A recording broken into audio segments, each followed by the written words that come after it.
New data shows homelessness in Ada County continues to rise. A local organization just released results from last winter's point-in-time survey. That's an annual count of people experiencing homelessness. But as Abby Davis explains, the survey doesn't quite paint the whole picture, right, Abby? Brian, that's because volunteers collect the data over a couple of days. Because of the tight window, the numbers are actually much higher.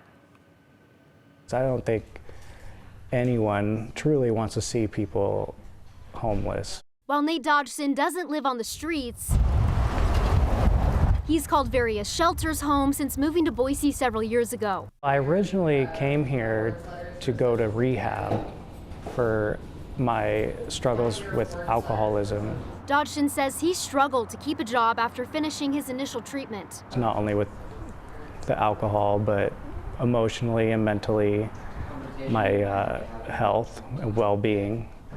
So things became very difficult. That's just one of many stories of homelessness in Ada County. The number of individuals that are experiencing a housing crisis in our community is growing. New data from the annual point-in-time survey backs that claim up. We define a night that happens in the last 10 days of January, and then you do a community survey asking where folks were on that night to determine the total number of individuals experiencing homelessness. This year's numbers show nearly 800 people were homeless on the night of the count, roughly 100 more than last year. Casey Mattoon manages Boise-based Our Path Home, the group that runs the federally required survey for Ada County. It helps inform federal decisions about funding across all of the geographies for which they provide housing solutions.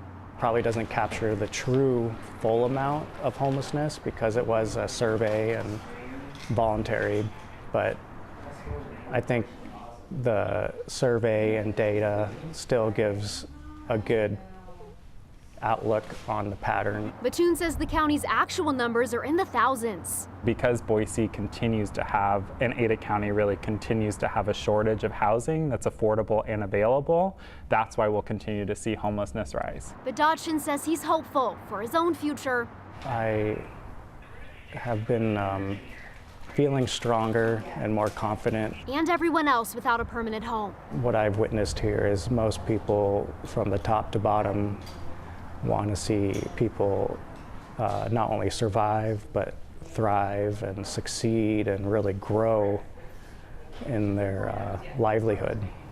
Our Path Home partners with dozens of agencies to address homelessness within the county. That includes the city of Boise. They have a number of affordable housing projects in the works. Brian. They do these counts every year, right? Yeah. When's the next one? The next one is scheduled for January 29th, and Mattoon says volunteers or people who are interested in volunteering should reach out to Our Path Home. Okay, so they do need volunteers. Yeah. All right, thank you very much, Abby.